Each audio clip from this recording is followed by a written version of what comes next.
இந்தியாவில் அதிக கடன் வாங்கிய மாநிலங்கள் பட்டியலிலும் அதிக வட்டி செலுத்தும் மாநிலங்கள் பட்டியலிலும் தொடர்ந்து தமிழ்நாடே முதலிடம் பிடித்து வருவதாக பாமக தலைவர் அன்புமணி குற்றம் சாட்டியிருக்கிறார். இது குறித்த விவரங்களை செய்தியாளர் நாகராஜ் வழங்க கேட்கலாம். நாகராஜ், விவரங்கள். வணக்கம். தமிழ்நாடு கடந்த 4 ஆண்டுகளாக இந்தியாவிலேயே அதிக அளவில் கடன் வாங்கிய மாநிலமாக இருப்பதாக அந்த எக்ஸ்தல பக்கத்துல பாமக தலைவர் அன்புமணி ராமதாஸ் அறிக்கை ஒன்று வெளியிட்டிருக்கிறாரு.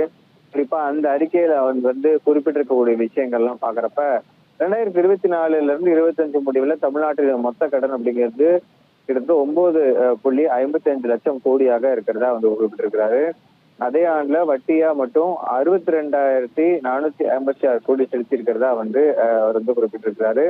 அதிக மக்கள் தொகை பெரிய மாநிலம் அப்படின்னு சொல்லிட்டு குறிப்பா இப்ப தமிழ்நாட்டிலேயே இந்தியாவிலேயே அதிக அளவுல நம்ம கடன் வாங்கி இருக்கக்கூடிய சூழல்ல இருக்கிறது வருந்தத்தக்க விஷயமா இருக்கிறதா குறிப்பிட்டிருக்கிறாரு. அதுல இந்தியாவிலேயே அதிக கடன் வாங்கிய மாநிலங்கள் பட்டியலையும் அதிக வட்டி செலுத்தும் மாநிலங்கள் பட்டியலையும் தொடர்ந்து 4ஆம் ஆண்டாக தமிழ்நாடு முதலிடம் பிடிக்கிறதாவும் அவர் குறிப்பிட்டிருக்கிறாரு. மாநிலத்தினுடைய நிதி மேலாண்மையை திமுக அரசு எந்த அளவுக்கு சேர்த்து வச்சிருக்கு அப்படின்னு அவர் குறிப்பிட்டிருக்காரு. வேதனைக்கு எடுத்துக்காட்டா இருக்கிறதாவும் அன்புமணி ராமதாஸ் தன்னுடைய அறிக்கையில குறிப்பிட்டிருக்கிறாரு.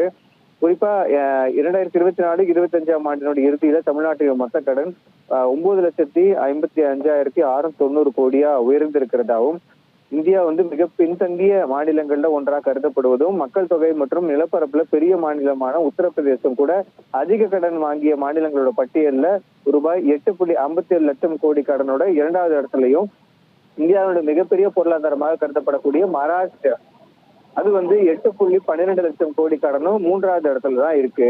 அதுலயும் தமிழகத்திற்கு உத்தரப்பிரதேசத்துக்கு இடையிலான கடன் வித்தியாசம் சுமார் 1 லட்சம் கோடி அப்படின்றது தமிழ்நாடு அரசு எவ்வளவு மோசமான கடன் வலையில சிக்கி இருக்கிறது அப்படின்றது தெரிஞ்சுக்கலாம் அப்படின்றதும் அவர் குறிப்பிட்டிருக்கிறாரு.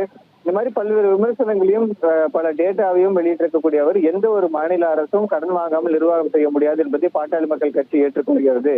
ஆனால் அரசினுடைய செலவுகளையும் மக்கள் நலத்திட்டங்களையும் செலவுகளையும் வருவாய் வரவுகளையும் கொண்டே சமாளித்து விட்டு மூலதன செலவுக்காக மட்டுமே கடன் வாங்குவதுதான் நல்ல நிதி நிர்வாகத்திற்கான அடையாளமாகும். ஆனால் மூலதன செலவை விட 3 மடங்கு கூடுதலாக கடன் வாங்கி தமிழகத்தை மீள முடியாத கடன் சுமையில திமுக அரசு தள்ளி கொண்டிருக்கிறது அப்படின்னு பாட்டாளி மக்கள் கட்சியுடைய தலைவர் அன்புமணி ராமதாஸ் அவருடைய அறிக்கையில சுட்டிக்காட்டி குறிப்பிட்டிருக்கிறார்.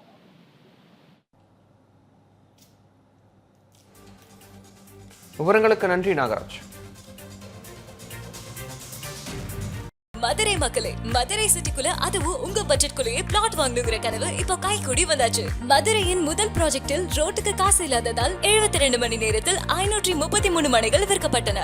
மீண்டும் ரோட்டுக்கு காசு இல்லாமல் பிரீமியம் வில்லா மனைகளை மதுரை வேலம்மாள் மருத்துவக் கல்லூரி அருகில் அறிமுகப்படுத்துகிறோம். Launching G2 Vagay Crest, Madurai Velammal medical college அருகில். Early bird price RERA approved villa plots வெறும் 9.9 lakhs %. சிட்டிக்குள்ள பிளாட் உங்க கனவு வீட்டுக்கான perfect spot. For bookings call